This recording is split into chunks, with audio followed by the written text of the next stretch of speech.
കഴിഞ്ഞ ഒരു പതിറ്റാണ്ടിലെ ഇടതുപക്ഷ ജനാധിപത്യ മുന്നണിയുടെ ഭരണത്തിന് ശേഷം ഐക്യ ജനാധിപത്യ മുന്നണി കേരളത്തിൽ ഗവൺമെൻറ് രൂപീകരിച്ചിരിക്കുകയാണ്. ഗവൺമെൻറ് നിലവിൽ വന്നതിന് ശേഷം ബഡ്ജറ്റുമായി ബന്ധപ്പെട്ട് പ്രധാനപ്പെട്ട ഒരു നീക്കം ഗവൺമെൻറ് പക്ഷത്തു നിന്നുണ്ടായത് കേരളത്തിൻ്റെ സാമ്പത്തിക സ്ഥിതിയെ സംബന്ധിച്ചൊരു തൽസ്ഥിതി റിപ്പോർട്ട്, സ്റ്റാറ്റസ് റിപ്പോർട്ട് പ്രസിദ്ധീകരിക്കുക എന്നതായിരുന്നു. ആ സ്റ്റാറ്റസ് റിപ്പോർട്ടിന് പ്രകാരം കേരളം അതീവ ഗുരുതരമായ സാമ്പത്തിക പ്രതിസന്ധിയെ നേരിടുന്ന ഒരു സംസ്ഥാനമാണ് എന്ന് കണ്ടെത്തുകയുണ്ടായി. അത് പരിഹരിക്കുവാനുള്ള മാർഗങ്ങൾ ആരായേണ്ടതുണ്ട് എന്നും ആ രേഖയിൽ വ്യക്തമായും സൂചിപ്പിക്കുന്നുണ്ട്. കേരളം അതീവ ഗുരുതരമായ സാമ്പത്തിക പ്രതിസന്ധിയിൽപ്പെട്ട ഒരു സംസ്ഥാനമെന്ന് വിലയിരുത്തുമ്പോൾ കേരളത്തിലെ വികസന പ്രവർത്തനങ്ങൾ പൂർണ്ണമായും മുന്നോട്ടെടുക്കാൻ കഴിയാത്ത സ്ഥിതിവിശേഷം ഉണ്ട് എന്ന് സർക്കാർ പുറത്തുവിട്ട ധവളപത്രത്തിൽ തന്നെ പറയുമ്പോൾ രണ്ട് പ്രധാനപ്പെട്ട കാര്യങ്ങളാണ് നമ്മൾ ചർച്ചയ്ക്കെടുക്കേണ്ടത്. അതിലൊന്ന്, കേരളം അഭിമുഖീകരിക്കുന്ന ഗുരുതരമായ സാമ്പത്തിക പ്രതിസന്ധിയുടെ യഥാർത്ഥ ഇരകളാര് എന്നൊരു ചോദ്യം നമ്മുടെ മുന്നിലേക്ക് ഉയർന്നു വരുന്നുണ്ട്. ആരാണ് ഈ സാമ്പത്തിക പ്രതിസന്ധിയുടെ ബുദ്ധിമുട്ടുകൾ ഏറ്റെടുക്കേണ്ടി വന്ന വിഭാഗം? ഇത് പരിശോധിക്കുമ്പോൾ വളരെ പ്രത്യക്ഷത്തിൽ നമ്മുടെ മുന്നിൽ വരുന്ന പ്രധാനപ്പെട്ട ഒരു കാര്യം, കേരളത്തിലെ പട്ടികജാതി പട്ടികവർഗ വിഭാഗങ്ങളുടെ അവർക്ക് വേണ്ടി ഭരണഘടനാപരമായി തന്നെ ചെലവഴിക്കേണ്ട തുകയിൽ വലിയ കുറവാണ് കഴിഞ്ഞ 2018 മുതലുള്ള കണക്കുകൾ പോലും പരിശോധിക്കുമ്പോൾ പുറത്തു വരുന്നത്. 7000-ലധികം കോടി രൂപ പട്ടികജാതി പട്ടികവർഗ വികസനത്തിൽ നിന്നും മാറ്റുകയോ ലാപ്സാകുകയോ ചെയ്തിട്ടുണ്ട് എന്നാണ് കണക്കാക്കപ്പെട്ടിട്ടുള്ളത്. ധവളപത്രത്തിൽ തന്നെ അത് സൂചിപ്പിക്കുന്നു. ഇതിലൂടെ നമ്മൾ യഥാർത്ഥത്തിൽ മനസ്സിലാക്കേണ്ടത്, കേരളത്തിൽ നടക്കുന്ന വികസനത്തിൽ സാമൂഹിക നീതി എന്ന സങ്കല്പം പരിപൂർണമായും സാമ്പത്തിക ദാരിദ്ര്യത്തിൻ്റെ മറവിൽ അട്ടിമറിക്കപ്പെട്ടിരിക്കുന്നു എന്നതാണ് നമ്മൾ മനസ്സിലാക്കേണ്ട കാര്യം. കേരളം ഒരു സംസ്ഥാനം എന്ന നിലയിൽ ഒരു സാമ്പത്തിക പ്രതിസന്ധി നേരിടുമ്പോൾ ആ സാമ്പത്തിക പ്രതിസന്ധി എല്ലാ മേഖലയിലും പ്രതിഫലിക്കേണ്ടതുണ്ട്. പകരം വളരെ വലിയ സപ്പോർട്ടിംഗ് സിസ്റ്റം ആവശ്യമുള്ള ഏറ്റവും ദുർബല വിഭാഗങ്ങളുടെ പദ്ധതികൾ നടപ്പിലാക്കാതിരിക്കുക, പദ്ധതികൾ തന്നെ ഇല്ലാതിരിക്കുക, അവരുടെ പേരിലുള്ള പണം മറ്റു ചില ആവശ്യങ്ങൾക്കായി ദുർവിനിയോഗം ചെയ്യുക. ഇതിലൂടെ യഥാർത്ഥത്തിൽ ഗവൺമെൻറ്റിൻ്റെ വികസന ഫലം അനുഭവിക്കാതെ പുറത്തു നിൽക്കേണ്ടി വരുന്ന നൂറുകണക്കിന് വിഭാഗങ്ങൾ കേരളത്തിലുണ്ട് എന്ന് നമ്മൾ കാണണം. അതിലേറ്റവും പ്രധാനപ്പെട്ട വിഭാഗമാണ് ദലിത് വിഭാഗം, പട്ടികജാതി പട്ടികവർഗ ദലിത് ക്രൈസ്തവ വിഭാഗങ്ങൾ. അതോടൊപ്പം തന്നെ മത്സ്യത്തൊഴിലാളി വിഭാഗങ്ങൾ. ഇങ്ങനെ അതീവ ദുർബലമായ വിഭാഗങ്ങളിലേക്കാണ് ഈ സർക്കാർ മൂലധനം ചെന്നെത്താതെ പോയത് എന്നൊരു യാഥാർത്ഥ്യം നമ്മുടെ മുന്നിലുണ്ട്. രണ്ടാമതൊരു കാര്യം, കേരളം അതീവ ഗുരുതരമായ സാമ്പത്തിക പ്രതിസന്ധി നേരിടുമ്പോൾ അത് പരിഹരിക്കാൻ എന്താണ് പദ്ധതി എന്നത് വളരെ ഗൗരവമായി ആലോചിക്കേണ്ട ഒരു കാര്യമാണ്. അത് ആലോചിക്കുമ്പോൾ തന്നെ നമ്മളുടെ സംസ്ഥാനം എങ്ങനെയാണ് ഇത്രയും ഗുരുതരമായ സാമ്പത്തിക പ്രതിസന്ധിയിലേക്ക് വന്നു വീണത് എന്നതും വസ്തുനിഷ്ഠമായി പരിശോധിക്കേണ്ടി വരും. ഗവൺമെൻറ് 2026-27 വേണ്ടി ബഹുമാനപ്പെട്ട ധനമന്ത്രി, മുഖ്യമന്ത്രി കൂടിയായ VD സതീശൻ സഭയിൽ അവതരിപ്പിച്ച ബഡ്ജറ്റിൽ വളരെ പ്രതീക്ഷാനിർഭരമായ പല നിർദ്ദേശങ്ങളും അടങ്ങിയിട്ടുണ്ട് എന്നുള്ളത് നമ്മൾ അംഗീകരിക്കേണ്ട കാര്യം തന്നെയാണ്. അപ്പോഴും അത് വളരെ വലിയ ആശങ്കകൾക്കും കാരണമായിട്ടുണ്ട് എന്ന് പറയാതെ വയ്യ. അത് തുറന്ന് ചർച്ച ചെയ്യേണ്ട ഒരു കാര്യമാണ്. അതിലൊന്ന്, കേരളത്തിനകത്ത് അധിക വിഭവ സമാഹരണത്തിന് എന്ത് പദ്ധതിയാണ് ഉള്ളത് എന്നതിൽ ഈ ബഡ്ജറ്റ് പൂർണ്ണമായും മൗനം പാലിക്കുന്നു എന്നുള്ളതാണ് നാം മനസ്സിലാക്കേണ്ട ഒരു കാര്യം. ആ കൂടിയ ഗവൺമെന്റ് ബഡ്ജറ്റിൽ പറയുന്ന പ്രധാനപ്പെട്ട കാര്യങ്ങളെല്ലാം തന്നെ പഴയ ഗവൺമെന്റിന്റെ തുടർച്ചയിൽ മാത്രം മനസ്സിലാക്കേണ്ട ഒരു കാര്യമായിട്ടാണ് നിൽക്കുന്നത്. അതിലൊന്നാണ് മദ്യവിൽപ്പനയുമായി ബന്ധപ്പെട്ടുള്ള തർക്കങ്ങൾ. ഇവിടെ വീര്യം കുറഞ്ഞ മദ്യം വിൽക്കണോ വീര്യം കൂടിയ മദ്യം വിൽക്കണോ എന്നൊക്കെ ആലോചിക്കുന്നതിൻ്റെ പിന്നിൽ മദ്യം വിറ്റ് റവന്യൂ വർദ്ധിപ്പിക്കുക എന്ന കാര്യമാണുള്ളത് എന്നുള്ളതാണ് നമ്മൾ പ്രാഥമികമായി മനസ്സിലാക്കേണ്ട ഒരു കാര്യം. സാധാരണ നാട്ടിൻപുറത്തൊക്കെ പറയുന്നവരെ കള്ള് വിറ്റും ലോട്ടറി വിറ്റും ജീവിക്കുന്നൊരു ജന്തുവാണ് ഭരണകൂടമെന്നാണ് സാധാരണക്കാർ എപ്പോഴും പറയുന്നൊരു കാര്യം. അപ്പോൾ കേരളത്തിൽ വളരെ വലിയ നികുതി, അധിക നികുതി ചുമത്തി വലിയ വിലയിൽ വിൽക്കുന്ന മദ്യത്തിലൂടെ ഗവൺമെൻറ്റിന് കിട്ടുന്ന ഒരു വരുമാനമാണ് പ്രധാനപ്പെട്ട സ്രോതസ്സായിട്ട് ഈ പുതിയ ഗവൺമെൻറ്റും കാണുന്നത് എന്നത് ഈ ബഡ്ജറ്റിലൂടെ കടന്നു പോകുമ്പോൾ നമുക്ക് മനസ്സിലാവും. ഞാൻ പറയുന്നൊരു കാര്യം, കേരളത്തിനകത്തു നിന്നും അധിക വിഭവ സമാഹരണത്തിന് എന്ത് പദ്ധതിയാണ് ആവിഷ്കരിച്ചിട്ടുള്ളത്? കേരളത്തിലെ വ്യവസായികൾ, വ്യാപാരികൾ, വൻകിട ഭൂവുടമകൾ തുടങ്ങിയ വിഭാഗങ്ങളിൽ നിന്നും അധികമായ എന്തെങ്കിലും വരുമാനം സമാഹരിക്കാൻ ഗവൺമെൻറ്റിനൊരു പദ്ധതിയുള്ളതായി നമുക്ക് ആ ബഡ്ജറ്റിലൂടെ കടന്നു പോകുമ്പോൾ കാണാൻ കഴിയില്ല.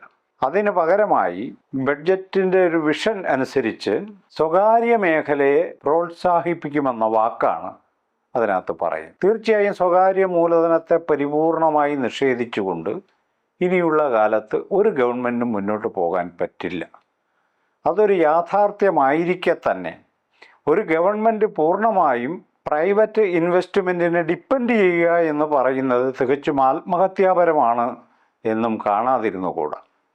നമ്മളങ്ങനെ പൂർണ്ണമായും ഈ പ്രൈവറ്റ് മേഖലയ്ക്ക് പൂർണ്ണമായും നമ്മൾ വിധേയപ്പെടുമ്പോൾ എല്ലാ ടേംസ് ആൻഡ് കണ്ടീഷൻസും ഭരണഘടനാ തത്വങ്ങളും സാമ്പത്തിക വിനിമയത്തിലുള്ള ഇടപാടുകളും അതിൻ്റെ നൈതികതയും എല്ലാം അട്ടിമറിക്കപ്പെടുകയും ഗവൺമെൻറ് വിനീത വിധേയനായൊരു പാർട്ട്ണർ മാത്രമായി മാറുകയും ചെയ്യുന്നു എന്നുള്ളതാണ് ഇതിൻ്റെ കാര്യം. ഇത് മുൻകൂട്ടി മനസ്സിലാക്കാതെ പ്രൈവറ്റ് മേഖലയ്ക്ക് എല്ലാം കൊടുത്ത് അവരാവശ്യപ്പെടുന്നതിലധികം കൊടുത്ത് അവരെ പ്രീണിപ്പിച്ച് നമ്മളോടൊപ്പം നിർത്തുക എന്ന് പറയുന്ന പഴയ ഗവൺമെൻറ് പുലർത്തിയിരുന്ന അതേ സമീപനം തന്നെയാണ് മൂലധന സമാഹരണ കാര്യത്തിൽ പുതിയ ഗവൺമെൻറ്റും പുലർത്തുന്നത്. ഇത് തികച്ചും ആശങ്കയുണ്ടാക്കുന്നൊരു കാര്യമാണ്. അതിനനുബന്ധമായി കേരളത്തിൽ ഉയർന്നു വന്ന പ്രധാനപ്പെട്ട ഒരു വിവാദമാണ് കരിമണൽ ഖനനവുമായി ബന്ധപ്പെട്ട ഒരു കാര്യം.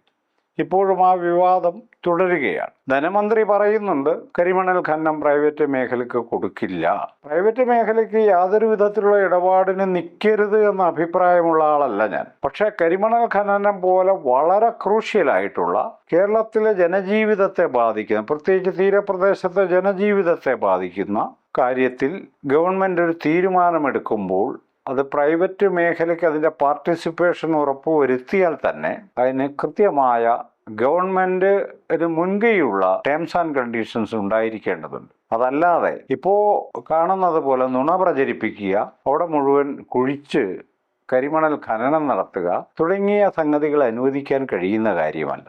ഈ നിലക്ക് ഗവൺമെൻറ് അവതരിപ്പിച്ച ബഡ്ജറ്റിൽ പ്രധാനപ്പെട്ട ചില പാളിച്ചകൾ ഉണ്ടായിരിക്കെ തന്നെ അതൊരു പുതിയൊരു ഗവൺമെന്റിന് വളരെ പെട്ടെന്ന് പരിഹരിക്കാവുന്ന സാമ്പത്തിക പ്രതിസന്ധിയല്ല കേരളത്തിലുള്ളത്. കേരളത്തിലെ റവന്യൂ വരുമാനത്തിന്റെ 70% ശമ്പളവും പെൻഷനും ഒക്കെയായി വിതരണം ചെയ്യേണ്ട ഒരു ഗവൺമെന്റാണ് ഇവിടെ ഉള്ളത്. ബാക്കി 30% മേലാണ് ബാക്കിയുള്ള കാര്യങ്ങളെല്ലാം നടക്കുന്നത്. അപ്പം ഇതുപോലെ ഗുരുതരമായ സ്ട്രക്ചറലായിട്ടുള്ള പ്രതിസന്ധികൾ നേരിടുന്ന ഒരു സാഹചര്യമാണ് കേരളത്തിനുള്ളത്. കേന്ദ്ര ഗവൺമെൻറ്റിൻ്റെ ശത്രുതാപരമായ മനോഭാവം, ഫെഡറൽ തത്വങ്ങളെ പാലിക്കാതെയുള്ള അവരുടെ തീരുമാനങ്ങൾ ഒക്കെ കേരളം മാത്രമല്ല നിരവധി സംസ്ഥാനങ്ങളെ പ്രതികൂലമായി ബാധിച്ചുകൊണ്ടിരിക്കുന്നുമുണ്ട്. ഈ സാഹചര്യത്തിൽ കുറച്ചുകൂടി ഇച്ഛാശക്തിയുള്ള കേരളത്തിലെ സമ്പത്ത് കൈവശം വെച്ചിരിക്കുന്നവരിൽ നിന്നും കൃത്യമായ അധിക നികുതി ഈടാക്കുന്ന വിധം നിശ്ചയദാർഢ്യമുള്ള ഒരു ഇടപെടൽ ഗവൺമെൻറ് പക്ഷത്തു നിന്നുണ്ടാകേണ്ടതുണ്ട്. ഇപ്പോൾ തന്നെ പിരിച്ചെടുക്കാൻ കഴിയാത്ത കോടിക്കണക്കിന് രൂപ നികുതി ഇനത്തിൽ കേരളത്തിലുണ്ട്. അത് പിരിച്ചെടുക്കാൻ എന്ത് പദ്ധതിയാണുള്ളത് എന്നത് ഗവൺമെൻറ് ഗൗരവമായി ആലോചിക്കേണ്ടതാണ്. ഈ മൂലധനമെല്ലാം പുറത്തു നിന്നും പ്രൈവറ്റ് മേഖലയിൽ നിന്നും മാത്രം സമാഹരിക്കാമെന്നുള്ള ഒരു സങ്കല്പം കേരളത്തെ വീണ്ടും കൂടുതൽ വലിയ കടക്കെണിയിൽ എത്തിക്കുമെന്നുള്ള കാര്യത്തിൽ തർക്കമില്ല. ഈ ഒരു പശ്ചാത്തലത്തിലാണ്, അതായത് ഗവൺമെൻറ് വലിയ സാമ്പത്തിക പ്രതിസന്ധിയിലാണെന്ന് പറയുക, ഗവൺമെൻറ്റിൻ്റെ വെൽഫെയർ മെഷേഴ്സ് പൂർണ്ണമായും ഒഴിവാക്കുക, അതിലൂടെ ദളിതർക്കും ആദിവാസികൾക്കും മറ്റ് ദുർബല വിഭാഗങ്ങൾക്കും ലഭ്യമാകുന്ന പണം ലഭ്യമാക്കാതിരിക്കുക. എന്നാൽ പെൻഷനും ശമ്പളവും അതുപോലെയുള്ള കമ്മിറ്റബിളായിട്ടുള്ള എക്സ്പെൻഡിച്ചർ വലിയ തടസ്സമൊന്നുമില്ലാതെ കൊടുത്തുകൊണ്ടിരിക്കുക. ഇതാണിപ്പോൾ ഇവിടെ നടന്നു വരുന്നൊരു കാര്യം.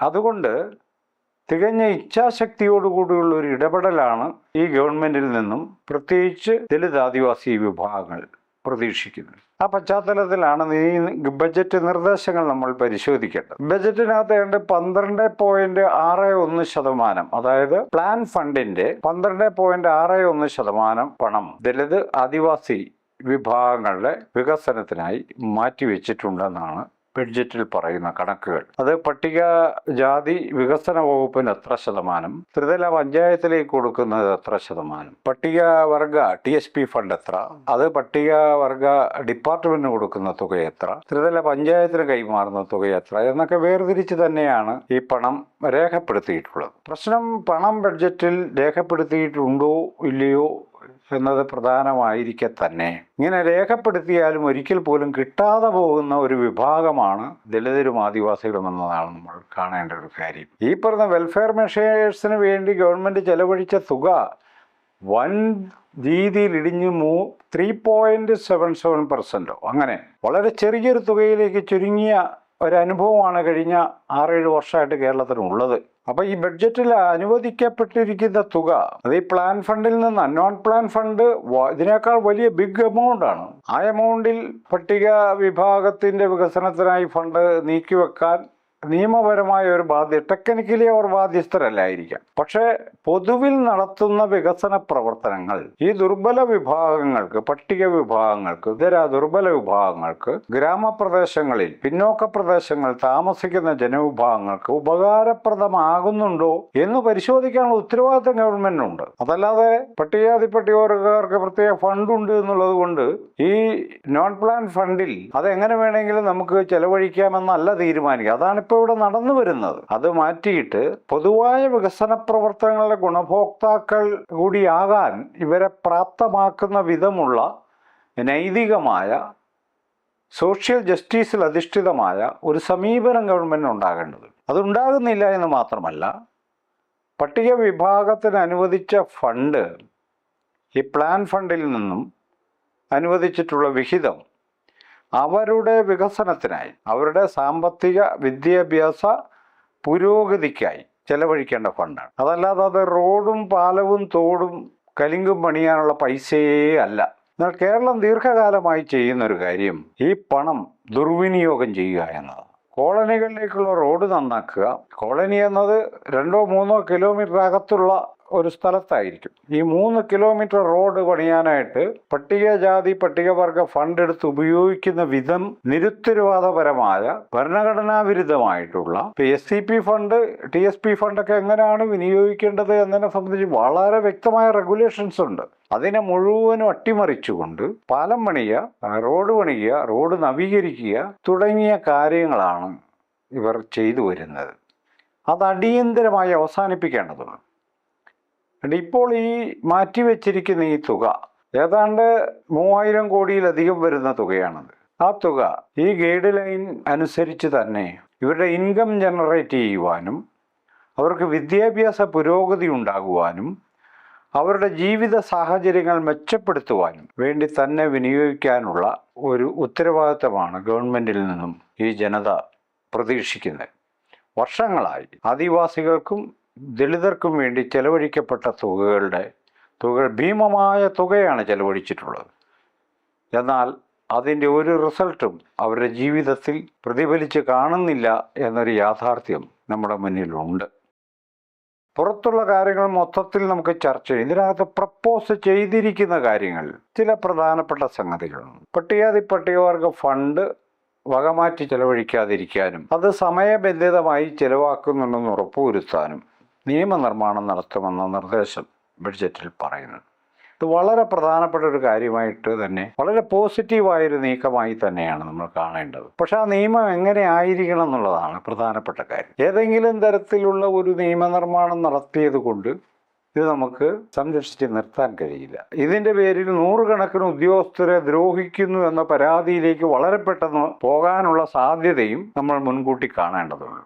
അതുകൊണ്ട് തന്നെ ഈ SC/ST ഫണ്ട് എന്ന് പറയുന്നത് നോൺ കൺവേർട്ടബിൾ ആണ് എന്ന് ഉറപ്പിക്കുന്ന, അത് വക മാറ്റാൻ പാടില്ല, ഒരു സാഹചര്യത്തിലും അത് വക മാറ്റി ചെലവഴിക്കാൻ പാടില്ല എന്ന കർശനമായ പ്രൊവിഷനുള്ള ഒരു നിയമമാണ് ഇവിടെ ഉണ്ടായി വരേണ്ടത്. ഒരു കാരണവും ഒരു സാഹചര്യത്തിലും ഈ ഫണ്ട് വക മാറ്റി ചെലവഴിക്കാൻ പാടുള്ളതല്ല. അങ്ങനെ ചെലവഴിക്കാൻ നേതൃത്വം കൊടുക്കുന്ന ഉദ്യോഗസ്ഥരെ പ്രോസിക്യൂട്ട് ചെയ്യാനായിട്ടുള്ള വകുപ്പ് കൂടി ഉള്ളതായിരിക്കണം ആ നിയമം. എങ്കിൽ മാത്രമേ അത് എഫക്റ്റീവായിട്ട് നമുക്ക് ചെയ്യാൻ പറ്റൂ. അപ്പം അങ്ങനെ ഒരു നിയമം കേരളത്തിൽ പാസ്സാക്കുമ്പോൾ ഈ ഫണ്ട് എങ്ങനെ ചെലവഴിക്കണം, അതിൻ്റെ റെഗുലേഷൻ എന്താണെന്നുള്ളത് വളരെ പ്രധാനപ്പെട്ട ഒരു കാര്യമാണ്. അപ്പോൾ പട്ടികവർഗ വകുപ്പിന് കൊടുത്തതിന് ശേഷം ബാക്കി തുക ത്രിതല പഞ്ചായത്തിനാണ് കൊടുക്കുന്നത്. ഇത് ഇവരെങ്ങനെയാണ് ചെലവഴിക്കുന്നത് എന്നതിനെ റെഗുലേറ്റ് ചെയ്യുവാൻ എന്ത് സംവിധാനമാണ് കേരളത്തിലെ ഗവൺമെൻറ്റിനുള്ളത് എന്നത് വളരെ പ്രധാനപ്പെട്ട കാര്യമാണ്.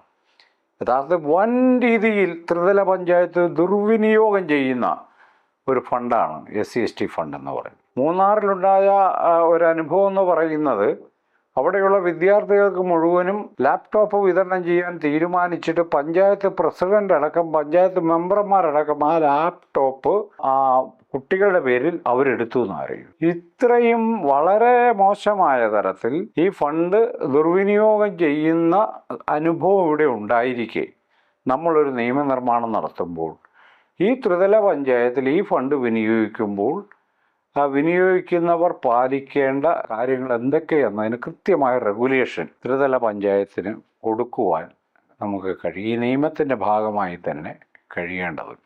അങ്ങനെ ഏറെ സമഗ്രമായ ഒരു നിയമനിർമ്മാണം കുറ്റവാളികളായ അതാര് തന്നെയായാലും ഈ ഫണ്ട് തട്ടിയെടുക്കുന്നവരോ വകമാറ്റി ചെലവഴിക്കുന്നവരോ പദ്ധതികളില്ലാതെ ലാപ്സാക്കുന്നവരോ ആയിട്ടുള്ള ഏതൊരാളെയും ശിക്ഷിക്കാൻ കഴിയുന്ന വിധമുള്ളൊരു നിയമനിർമ്മാണം നടന്നാൽ മാത്രമേ ഈ ഫണ്ട് നമുക്ക് സംരക്ഷിച്ച് നിർത്താൻ പറ്റൂ. മാത്രവുമല്ല, ഈ വർഷം 100 കോടി രൂപ അല്ല 500 കോടി രൂപ ലാപ്സായി പോയി എന്നുള്ളതാണ് ഇപ്പോഴത്തെ കണക്ക്. അത് പറ്റില്ല. ലാപ്സായി പോകുന്ന തുക ഈ വർഷം, ഈ സാമ്പത്തിക വർഷം തുക ലാപ്സായിട്ടുണ്ടെങ്കിൽ അടുത്ത വർഷത്തെ സാമ്പത്തിക വർഷത്തെ ക്യാരി ഫോർവേഡ് ചെയ്യാൻ പ്രൊവിഷൻ ഉണ്ടായിരിക്കണം. എന്ന് പറഞ്ഞാൽ പട്ടികവർഗ വിഭാഗങ്ങൾക്ക് വേണ്ടി നീക്കി വെക്കുന്ന പൈസ സമയത്തിൻ്റെയോ സാങ്കേതികതയുടെയോ കാര്യം പറഞ്ഞ് അത് ഇല്ലാതാക്കാൻ, അത് ലാപ്സാക്കാൻ അനുവദിക്കരുത്. അങ്ങനെ ലാപ്സായി എന്ന് പറയുന്ന തുക പിറ്റേ സാമ്പത്തിക വർഷത്തിലേക്ക് നമ്മൾ ക്യാരി ഫോർവേഡ് ചെയ്യുകയും, അങ്ങനെ ക്യാരി ഫോർവേഡ് ചെയ്യുമ്പോൾ അധിക തുക വരുന്നു എന്ന് പറയുന്ന സാങ്കേതികത ഉയർത്താൻ പറ്റില്ല. ആ വർഷത്തേക്കുള്ള അവരുടെ വിഹിതത്തിനൊപ്പം തന്നെ കഴിഞ്ഞ വർഷം ലാപ്സായിട്ടുള്ള തുക ക്യാരി ഫോർവേഡ് ചെയ്യുന്ന വിധമുള്ളൊരു സംവിധാനം നമുക്കുണ്ടായി വരേണ്ടതുണ്ട്. ഞാൻ പറയുന്നത്, ഒരു ഗവൺമെൻറ് എന്ന നിലക്ക് നാളിതുവരെ കേരളത്തിൽ പട്ടികവർഗ ഫണ്ട് വിനിയോഗിക്കുന്നതിൽ തികച്ചും നിരുത്തരവാദപരമായ സമീപനമെടുത്തിട്ടുള്ള ഗവൺമെൻറ്റുകളെയാണ് നമ്മൾ കണ്ടിട്ടുള്ളത്. അതിനൊരു മാറ്റം വരണമെങ്കിൽ ക്രിയാത്മകമായ ഒരു ഇടപെടൽ ആവശ്യമുണ്ട്.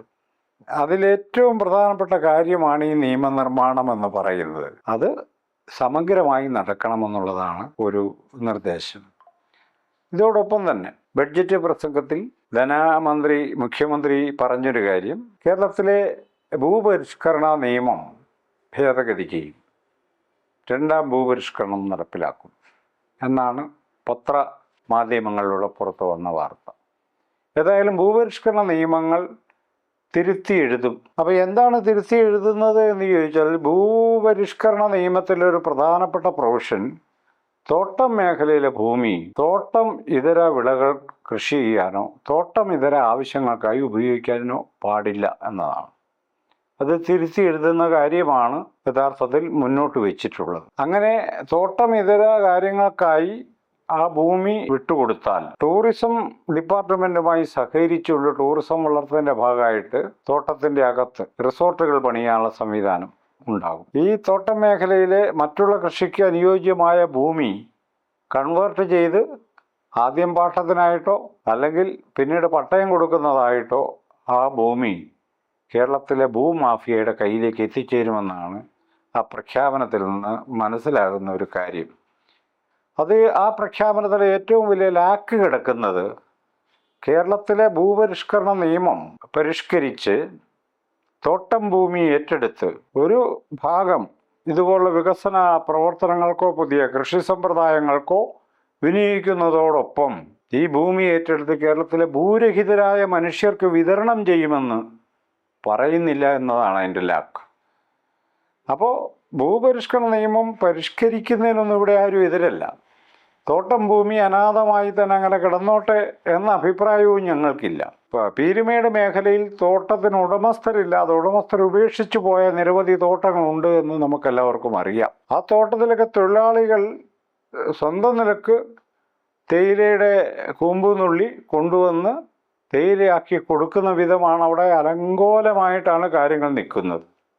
ഈ തൊഴിലാളികൾക്ക് വേറെ എങ്ങും പോകാൻ നിവൃത്തിയില്ലാത്തത് കൊണ്ട് അവരത് ചെയ്യുന്നു. അപ്പോൾ ആ മേഖലയിലൊക്കെ തീർച്ചയായും ഒരു അഴിച്ചുപണി ആവശ്യമുണ്ട്. പക്ഷെ ആ ഭൂമി മുഴുവൻ ഏറ്റെടുത്ത് റിസോർട്ട് പണിയാനും വലിയ വലിയ കുത്തകകൾക്ക് വലിയ കൃഷിയിടങ്ങൾ നിർമ്മിക്കാനും കൊടുക്കുമെന്ന് പറയുന്നത് കേരളം പോലൊരു സ്ഥലത്ത് തികഞ്ഞ അനീതിയാണ്. മറിച്ച് അങ്ങനെ ഏറ്റെടുക്കുന്ന ഭൂമിയിൽ ഒരു പങ്ക് ഭൂരഹിതർക്ക് വിതരണം ചെയ്യും എന്ന പാക്കേജ് ഇല്ലാതെ കേരളത്തിലെ ഭൂപരിഷ്കരണത്തെക്കുറിച്ച് കേരള ഗവൺമെൻറ് ആലോചിക്കരുത് എന്നൊരു അഭിപ്രായമാണ് ആ കാര്യത്തിലുള്ളത്. ഇതിനകത്തുള്ളൊരു കാര്യം എന്തെന്ന് ചോദിച്ചാൽ 3000 ഏക്കർ ഭൂമി രാജമാണിക്യം കമ്മീഷൻ കണ്ടെത്തിയ ഭൂമി 5.25 ലക്ഷം ഏക്കർ ഭൂമിയാണ്. അതിനകത്ത് 3 ലക്ഷം ഏക്കർ ഭൂമി ഭൂരഹിതർക്ക് വിതരണം ചെയ്യാൻ കഴിയുമെന്ന് UDFന്റെ പ്രകടനാ പത്രികയിൽ പറയുന്നു. എന്നിട്ട് ഈ പാക്കേജ് ഇല്ലാത്തത് എന്തുകൊണ്ടാണ്? അപ്പോൾ അത് വളരെ ഗൗരവമായി ബഡ്ജറ്റിന്റെ എഫക്റ്റീവായിട്ടുള്ള മണി അലോട്ട്മെന്റും അതിൻ്റെ കാര്യങ്ങളും ആലോചിക്കുക. ഈ പറയുന്ന ഭൂപരിഷ്കരണ നിയമങ്ങൾ പൊളിച്ചെഴുതുമ്പോൾ ഭൂമിയുടെ ഒരു പുനർവിതരണത്തെക്കുറിച്ച് കൂടി ഗവൺമെൻറ് പറയാൻ ബാധ്യസ്ഥമാണ്. അത് ഭൂരഹിതർക്ക് ഭൂമി കിട്ടാൻ വേണ്ടി മാത്രമല്ല, കേരളത്തിൻ്റെ കാർഷിക മേഖലയ്ക്ക് ഒരു ഉത്തേജനം ഉണ്ടാകണമെങ്കിൽ മണ്ണിൽ പണിയെടുക്കാൻ താല്പര്യമുള്ളവരുടെ കയ്യിലേക്ക് കൃഷിഭൂമി എത്തുന്ന ഒരു പുതിയ പദ്ധതി കേരളത്തിലെ ഗവൺമെൻറ് ആവിഷ്കരിക്കുമെന്ന് ഇച്ഛാശക്തിയോടെ പറയാൻ കേരളത്തിലെ ഗവൺമെൻറ്റിന് കഴിയണം. അതല്ലാതെ ഭൂപരിഷ്കരണ നിയമം പരിഷ്കരിക്കുമെന്ന് പറയുന്നത് കൊണ്ട് മാത്രം ഈ കാര്യം നടക്കില്ല. അതോടൊപ്പം തന്നെ വേറൊരു പറയുന്ന ഒരു കാര്യമാണ്, ട്രൈബൽ യൂണിവേഴ്സിറ്റിക്ക് വേണ്ടി 50 കോടി രൂപ മാറ്റിവെച്ചിട്ടുണ്ട്. ട്രൈബൽ യൂണിവേഴ്സിറ്റി കേരളത്തിലുള്ള ഏതാണ്ട് പ്രമുഖമായ 6 ട്രൈബൽ യൂണിവേഴ്സിറ്റികളും അനുബന്ധ സ്ഥാപനങ്ങളും ഒക്കെ നിരവധിയുണ്ട്. അതേ മാതൃകയിലാണെങ്കിൽ കേരളത്തിലൊരു ട്രൈബൽ യൂണിവേഴ്സിറ്റിയുടെ ആവശ്യമില്ല. കാരണം അത് യഥാർത്ഥത്തിൽ ആദിവാസികൾക്ക് ഏതെങ്കിലും തരത്തിൽ അവർക്ക് മുന്നോട്ട് പോകാൻ ഗുണം ചെയ്യുന്ന തരത്തിലുള്ള ഒരാസൂത്രണമല്ല അതിൻ്റെ പിന്നിൽ നടക്കുന്നത്. അതിന് പകരമായി കേരളത്തിലെ ആദിവാസികളുടെ വിജ്ഞാനത്തെ ഇവർ മറ്റുള്ള യൂണിവേഴ്സിറ്റികളിലെ അവരുടെ സിലബസും അവരുടെ ഗവേഷണ വിഷയങ്ങളും ഒക്കെ നമ്മൾ പരിശോധിക്കുമ്പോൾ നമുക്ക് മനസ്സിലാകുന്ന ഒരു കാര്യം, യഥാർത്ഥത്തിൽ ആദിവാസികളുടെ പ്രാദേശികമായ വിജ്ഞാനം കാടിനെക്കുറിച്ച്, നദിയെക്കുറിച്ച്, പുഴുക്കളെക്കുറിച്ച്, പൂക്കളെക്കുറിച്ച്, സസ്യങ്ങളെക്കുറിച്ച്, ഔഷധത്തെക്കുറിച്ച്, ഇങ്ങനെ തുടങ്ങി വളരെ വലിയ അറിവിൻ്റെ വലിയ ശേഖരം ആദിവാസി സമൂഹത്തിനുണ്ട്. അത് മനുഷ്യവംശത്തിന് ഗുണം ചെയ്യുന്നൊരു അറിവിൻ്റെ ശേഖരമാണത്. അതാണ് സമാഹരിക്കപ്പെടേണ്ടത്. അതല്ലാതെ ആദിവാസികളുടെ ജീവിതം റൊമാൻറ്റിസൈസ് ചെയ്യുകയും അവർ ജന്മനാ തന്നെ കാടിൻ്റെ സംരക്ഷകരാണെന്നുള്ള വ്യാജ്യമായ പ്രതീതി ഉണ്ടാക്കുകയും അത് വലിയ വിജ്ഞാനമാണ് എന്ന നിലക്ക് പ്രചരിപ്പിക്കുകയും ചെയ്യുന്ന കാര്യം കൊണ്ട് ആദിവാസിക്ക് പ്രത്യേകിച്ച് ഗുണമൊന്നും കിട്ടാൻ പോകുന്നില്ല. ആദിവാസികളുടെ വിജ്ഞാനത്തെ എൻകാഷബിൾ ആക്കുന്ന, അത് ലോക കമ്പോളത്തിൽ, മനുഷ്യവംശത്തിൻ്റെ കമ്പോളത്തിൽ അത് വിറ്റ് വില വാങ്ങാൻ കഴിയുന്ന തരത്തിലുള്ള, അത് എൻകാഷ് ചെയ്യാൻ കഴിയുന്ന തരത്തിൽ ഒരു സംവിധാനമായി അത് പരിണമിച്ചാലേ സാധാരണ ആദിവാസികൾക്ക് ഈ ട്രൈബൽ യൂണിവേഴ്സിറ്റി എന്നൊക്കെ പറയുന്ന സംവിധാനം കൊണ്ട് എന്തെങ്കിലും പ്രയോജനം ഉണ്ടാകാൻ പോകുന്നു. രണ്ടാമതൊരു സംഗതി, അപ്പോൾ ആ നിലക്കത് വിഷൻ ചെയ്യണം. ലോകത്തെമ്പാടും ആദിവാസികളുള്ള ലോകത്തെ വിവിധ രാജ്യങ്ങളിൽ ട്രൈബൽ സ്റ്റഡീസിൻ്റെ യൂണിവേഴ്സിറ്റികളുണ്ട്. അതിൻ്റെ മാതൃകകൾ കൂടി പരിശോധിക്കണം. ഇന്ത്യയുടെ അകത്തെ മാതൃക മാത്രം പരിശോധിച്ച് നമ്മൾ അത്രയൊരു സാഹസത്തിന് മുതിരരുത് എന്നതാണ്. രണ്ടാമതൊരു കാര്യം, ഈ ആദിവാസികളെക്കുറിച്ച് പഠിക്കാൻ ഒരു യൂണിവേഴ്സിറ്റി ഉണ്ടാക്കുകയും നോൺ ആദിവാസികളെ മുഴുവനും അതിൻ്റെ ഉത്തരവാദിത്തം ഏൽപ്പിക്കുകയും ചെയ്യുന്ന കൗശലം ഈ കാര്യത്തിൽ കാണിക്കരുത് എന്നുള്ളതാണ് നമ്മൾ പുലർത്തേണ്ട ഒരു ധാർമ്മികത. അതിൽ എല്ലാവരും ആദിവാസികൾ തന്നെ ആയിരിക്കണം എന്നുള്ള ഏകപക്ഷീയ വാദമൊന്നും പറയുന്നില്ല. പക്ഷെ അവർക്ക് മാന്യവും അതോടൊപ്പം തന്നെ അതിലെ ഡിസിഷൻ മേക്കിങ്ങിലും പങ്കെടുക്കാൻ കഴിയുന്ന വിധമുള്ള ഒരു പാർട്ടിസിപ്പേഷൻ, പങ്കാളിത്തം ആദിവാസി സമൂഹത്തിലെ വിദ്യാസമ്പന്നരായ മനുഷ്യർക്ക് ഉണ്ടായിരിക്കണം. വളരെ പ്രധാനമാണത്. JNUവിലുണ്ടായ പഴയൊരു വിവാദത്തിൽ പറയുന്നത് ഇന്ത്യക്കകത്ത് ദലിത് സ്റ്റഡി സെന്ററുകളുണ്ട്, ട്രൈബൽ സ്റ്റഡി സെന്ററുകളുണ്ട്. എന്തുകൊണ്ടാണ് ഇന്ത്യക്കകത്ത് ഒരു ബ്രാഹ്മിൺ സ്റ്റഡി സെന്റർ ഇല്ലാത്തത് എന്നൊരു ചോദ്യം ഉന്നയിക്കപ്പെടുന്നുണ്ട്. അപ്പോൾ ഇവരിങ്ങനെ പഠന വസ്തുക്കളായിട്ട് മാത്രം കണ്ട് ഉപജീവനം നടത്തുന്ന നോൺ ട്രൈബൽ കക്ഷികൾക്ക് വന്ന് വിലസാനുള്ളൊരു സ്ഥലമായി ട്രൈബൽ യൂണിവേഴ്സിറ്റി മാറരുതെന്നാണ് ഈ പറയുന്നതിൻ്റെ അർത്ഥം. ഇന്ത്യക്കകത്തുള്ളതിൻ്റെ മാതൃക ഒട്ടും അക്സെപ്റ്റബിൾ അല്ല. മറിച്ച് ലോകത്തിൻ്റെ വിവിധ പ്രദേശങ്ങളിലെ ട്രൈബൽ സ്റ്റഡീസ് സെൻ്ററുകളും യൂണിവേഴ്സിറ്റികളുടെയും പ്രവർത്തനങ്ങളെ കൂടി മനസ്സിലാക്കിക്കൊണ്ട് വേണം അത് യഥാർത്ഥ കേരളത്തിൽ ലോഞ്ച് ചെയ്യാൻ. അങ്ങനെ ചെയ്തില്ലെങ്കിൽ കിർത്താഡ്സ് പോലെ മനുഷ്യനെ ഉപദ്രവിക്കുന്ന ഒരു സ്ഥാപനമായിട്ടത് മാറാനുള്ള എല്ലാ സാധ്യതയും ഉണ്ട് എന്നാണ് നമ്മൾ കാണേണ്ടത്. ഇതോടൊപ്പം തന്നെ ഈ ഗ്രാൻഡ് സമയത്ത് കൊടുക്കണമല്ലോ. അതൊരു പ്രഖ്യാപനമൊന്നുമല്ല, അത് കൊടുക്കാൻ ഗവൺമെൻറ് ബാധ്യസ്ഥമാണ്. അപ്പം അത് സമയത്ത് കൊടുക്കുമെന്നുള്ളത് കിട്ടാതെ നിൽക്കുന്നതുകൊണ്ട് അതൊരു പ്രധാനപ്പെട്ട തീരുമാനമായിട്ടാണ് എടുക്കുന്നത്. ഞങ്ങളുടെ വിദ്യാർത്ഥികൾക്ക് ദീർഘകാലമായി ഇത് കിട്ടുന്നില്ല. അപ്പോൾ അതുകൊണ്ട് സമയത്ത് കൊടുക്കുമെന്ന് പറയുന്നത് ഞങ്ങൾ വളരെ പോസിറ്റീവായിട്ടാണ് കാണുന്നത്. എങ്ങനെ കൊടുക്കും അതാണ് ഞങ്ങൾക്ക് അറിയേണ്ടത്. ഞങ്ങൾ സമയബന്ധിതമായി കൊടുക്കുമെന്ന് പറഞ്ഞാൽ അതിനൊന്നും ഒരു അർത്ഥവുമില്ല. ഇതെങ്ങനെയാണ് കൊടുക്കാൻ ഉദ്ദേശിക്കുന്നത്? സമയബന്ധിതമായി കൊടുക്കാൻ ഉദ്ദേശിക്കുന്നത് കേരളത്തിൽ ഒരു മാസം ഈ ഗ്രാൻഡായിട്ട് വിദ്യാർത്ഥികൾക്ക് വിതരണം ചെയ്യേണ്ട തുക എത്രയാണെന്ന് ഗവൺമെൻറ്റിന് അറിയാമോ? ഗവൺമെൻറ് അറിയണം, ഗവൺമെൻറ് പഠിക്കണോ? അത് വളരെ പെട്ടെന്ന് എടുക്കാവുന്ന ഡാറ്റയായത്. ഇതിന് മാസങ്ങളോ വർഷങ്ങളോ വേണ്ട. ഒരു മാസം വേണ്ടി വരുന്ന തുക എത്ര എന്നറിഞ്ഞാൽ ഒരു വർഷത്തേക്ക് ഇതിന് ചിലവാകുന്ന തുക നമുക്ക് ബോധ്യപ്പെടും. അത് എല്ലാ മാസവും 5-ാം തീയതിക്ക് മുമ്പായി വിതരണം ചെയ്യാൻ അത് അക്കൗണ്ടിലേക്ക് വരികയും അത് കുട്ടികൾക്ക് വിതരണം ചെയ്യുന്നുണ്ടെന്ന് ഉറപ്പുവരുത്തുകയും ചെയ്യാനൊരു സംവിധാനം കൂടി ഏർപ്പെടുത്തിയാലേ ഇത് നടക്കുള്ളൂ. നമ്മളത് അങ്ങനെ കാണണം. അപ്പം ഇങ്ങനെ കുറച്ച് നിർദ്ദേശങ്ങൾ ഗവൺമെൻറ് മുന്നോട്ട് വെച്ചിട്ടുള്ളത് വളരെ പോസിറ്റീവായി കാണുന്നതോടൊപ്പം തന്നെ വേറെ ചില ആശങ്കകൾ കൂടി പറഞ്ഞുകൊണ്ട് ഇത് അവസാനിപ്പിക്കാം. അതിലൊന്ന്, ഒരു കമ്മ്യൂണിറ്റിയുടെ ഇപ്പം ഞാൻ ഈ സംസാരിക്കുന്ന വിഭാഗങ്ങൾ കേരളത്തിലെ ദലിത് പട്ടികജാതിപട്ടികവർഗ വിഭാഗങ്ങൾക്ക് ഒരു കോൺസ്റ്റിറ്റ്യൂഷണൽ സ്റ്റാറ്റസ് ഉള്ളൊരു വിഭാഗമാണ്. അവർ മാത്രമല്ല, പട്ടികജാതിയിൽ നിന്നും ഇതര മതങ്ങളിലേക്ക് പോയ വിഭാഗങ്ങളും കൂടി ഉണ്ട്. അവരുടെ കോൺസ്റ്റിറ്റ്യൂഷണൽ സ്റ്റാറ്റസിനെ സംബന്ധിച്ച തർക്കത്തിലേക്കൊന്നും കടക്കുന്നില്ല. പക്ഷേ കേരളത്തിലെ ഒരു കമ്മ്യൂണിറ്റി ഡെവലപ്പ് ചെയ്യുന്നതിൻ്റെ പ്രധാനപ്പെട്ട മാനദണ്ഡങ്ങളും മാതൃകയും എന്താണെന്നുള്ള ചോദ്യം. അതിലൊന്ന്, അവർ സ്വത്തുടമസ്ഥരായിരിക്കുക എന്നതാണ്. ഇവരെ സ്വത്തുടമസ്ഥരാക്കാൻ എന്ത് പദ്ധതിയാണ് കേരളത്തിലെ ഗവൺമെൻറ്റിനുള്ളത്? എന്ത് സപ്പോർട്ടിങ് സിസ്റ്റമാണ്? ഗവൺമെൻറ് ഇവരെ മുഴുവൻ സ്വത്തുടമസ്ഥരാക്കണമെന്നുള്ള വാദമല്ല പറയുന്നത്. പക്ഷെ ഗവൺമെൻറ്റിൻ്റെ പക്ഷത്തു നിന്ന് എന്ത് സപ്പോർട്ടിങ് സിസ്റ്റമാണ് ഇവർക്കിടയിൽ നിന്നും ഇവർ ഭൂ ഉടമകളോ വ്യവസായികളോ വ്യാപാരികളോ ആയി മാറുന്നുണ്ട് ഈ പറയുന്ന സർവീസ് സെൻ്ററുകളിലോ ഇവർ മാറുന്നുണ്ടെന്ന് ഉറപ്പുവരുത്തുന്ന എന്ത് സംവിധാനമാണ് ഈ ഗവൺമെൻറ്റിനുള്ളത്? അതിനുവേണ്ടി എത്ര രൂപയാണ് മാറ്റിവെച്ചിട്ടുള്ളത്? ഒരു പൈസ മാറ്റിവെച്ചിട്ടില്ല. ഇത് നമ്മൾ മനസ്സിലാക്കേണ്ട കാര്യം ഒന്ന്. രണ്ട്, ഈ വിഭാഗത്തിന് ഇനി മുന്നോട്ട് പോകണമെങ്കിൽ വിദ്യാഭ്യാസ അഡ്വാൻസ് സ്റ്റഡീസിൻ്റെ മേഖലയിലേക്ക് ഇവർക്ക് കടക്കേണ്ടത്, ഏറ്റവും പുതിയ കോഴ്സുകളിലേക്ക് ഇവർക്ക് കടക്കേണ്ടത്. കേരളത്തിൽ ശ്രദ്ധിച്ചിട്ടുണ്ടോ? പുതിയ എല്ലാ കോഴ്സുകളും സ്വാശ്രയ ടേംസ് ആൻഡ് കണ്ടീഷൻസിലാണ് കേരളത്തിൽ ഉള്ളത്, എല്ലാ കോളേജിലും ഉള്ളത്. ഒരിക്കലും ഇവർക്ക് അങ്ങോട്ട് കടന്നു ചെല്ലാൻ പറ്റില്ല. കടന്നു ചെന്നാൽ തന്നെ അത് ഇപ്പോൾ നിതിൻ രാജിന് സംഭവിച്ചതുപോലെയുള്ള വലിയ സംഭവവികാസങ്ങളായി മാറുകയും ചെയ്യും. അപ്പോൾ ഈ ഏറ്റവും പുതിയ കോഴ്സുകളിലേക്ക് ചേരുന്ന വിദ്യാർത്ഥികളെ സാമ്പത്തികമായി സഹായിക്കാൻ എന്ത് സംവിധാനമാണ് ഗവൺമെൻറ് ഏർപ്പെടുത്തി? എത്ര രൂപയാണ് അതിനുവേണ്ടി മാറ്റിവെച്ചിട്ടുള്ളത്? അറിയേണ്ട കാര്യമാണ്. മൂന്നാമത്തെ കാര്യം, ഒരു കമ്മ്യൂണിറ്റിയുടെ വളർച്ചയുടെ ഏറ്റവും വലിയ ലക്ഷണങ്ങളിലൊന്ന് അതൊരു ഗ്ലോബൽ കമ്മ്യൂണിറ്റിയായി മാറുക എന്നതാണ്. ലോകത്തിൻ്റെ വിവിധ ഭാഗങ്ങളിലേക്ക് സഞ്ചരിക്കുന്നവരായി മാറുക, സെറ്റിൽ ചെയ്യുന്നവരായി മാറുക എന്നതാണ് നമ്മുടെ കാലത്തെ വളർച്ചയുടെ ഒരു ലക്ഷണം. അപ്പോൾ വിദേശത്ത് പോയി പഠിക്കുവാൻ 10 ലക്ഷം രൂപയൊക്കെ കൊടുക്കുന്നുണ്ട്, 20 ലക്ഷം രൂപയൊക്കെ കൊടുക്കുന്നുണ്ട്. അത് ഇവിടെ ഇരിക്കുന്ന ഉദ്യോഗസ്ഥന് തീരുമാനിക്കേണ്ട കാര്യമല്ല. ഒരു കോഴ്സിന് ഒരു കുട്ടി വിദേശ യൂണിവേഴ്സിറ്റിയിൽ അഡ്മിഷൻ കിട്ടിപ്പോയാൽ അവൻ പഠിച്ചിറങ്ങുന്നത് വരെയുള്ള മുഴുവൻ പൈസയും കൊടുക്കണം. അത് എത്രയാണോ അത് യൂണിവേഴ്സിറ്റിയായിട്ട് ബന്ധപ്പെട്ടത് എത്രയാണെന്ന് അറിഞ്ഞ് ആ പൈസയെ കൊടുക്കേണ്ടത്.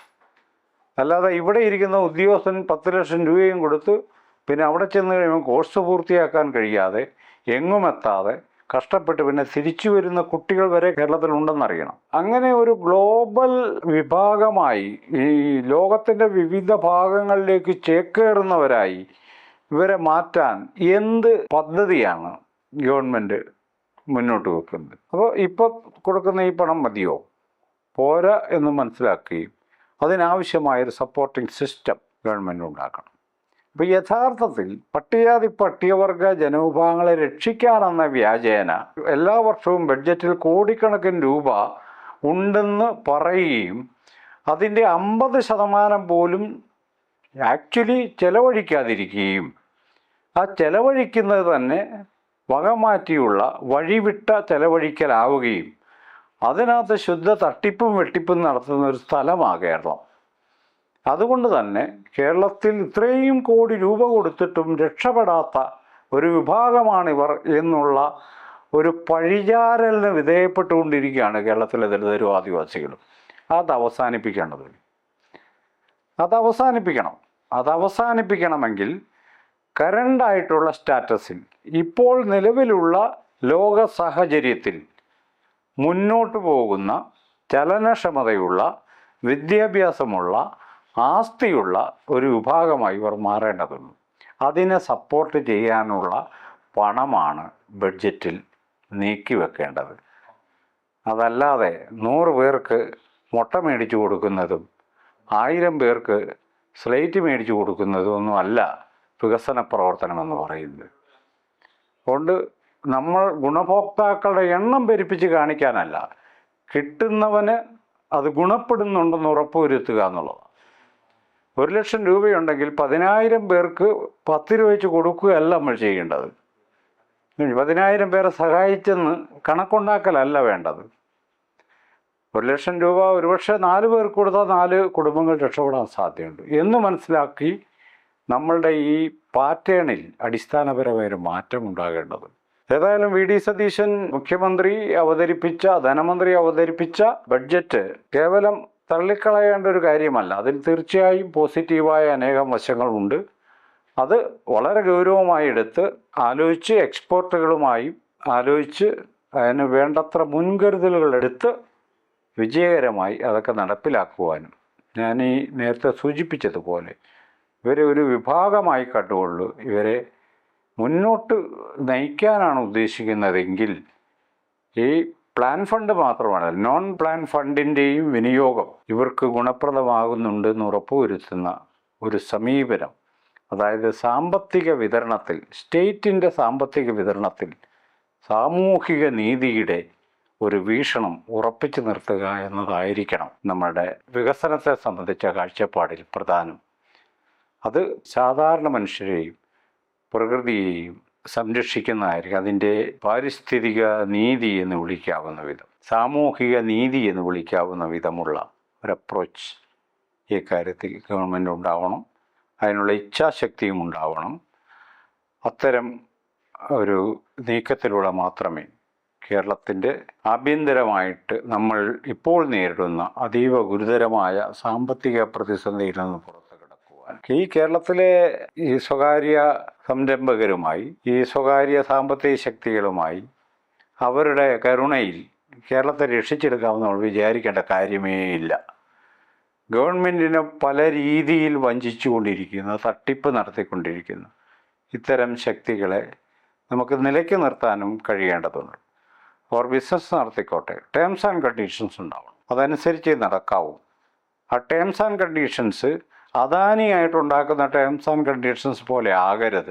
ആ വിഴിഞ്ഞം തുറമുഖത്തിൻ്റെ ടേംസ് ആൻഡ് കണ്ടീഷൻസ് ആത്യന്തികമായി കേരളത്തിന് ഒരു ഗുണവും ചെയ്യുന്നതല്ല എന്നുള്ളതാണ് സാമ്പത്തിക വിദഗ്ധർ പറയുന്നൊരു കാര്യം. 1000 കപ്പലുകൾ അവിടെ എടുത്തു, വലിയ ആഘോഷമായിട്ടാണ് പറയുന്നത്. 1000 കപ്പലെടുത്തോ 10,000 കപ്പലെടുത്തോ എന്നുള്ളതല്ല, ഈ ടേംസ് ആൻഡ് കണ്ടീഷൻസ് വളരെ പ്രധാനമാണെന്നാണ് ഞാൻ പറയുന്നത്. ആ നിലക്ക് വളരെ ഗൗരവമായ ഇടപെടൽ ഗവൺമെൻറ് പക്ഷത്തുനിന്ന് ഉണ്ടാകുമെന്ന് തന്നെയാണ് പ്രതീക്ഷിക്കുന്നത്. ഉണ്ടാകട്ടെ. ഇതിനു മുൻപ് ആവർത്തിച്ച തെറ്റുകൾ തിരുത്തി മുന്നോട്ട് പോകാൻ കഴിയട്ടെ.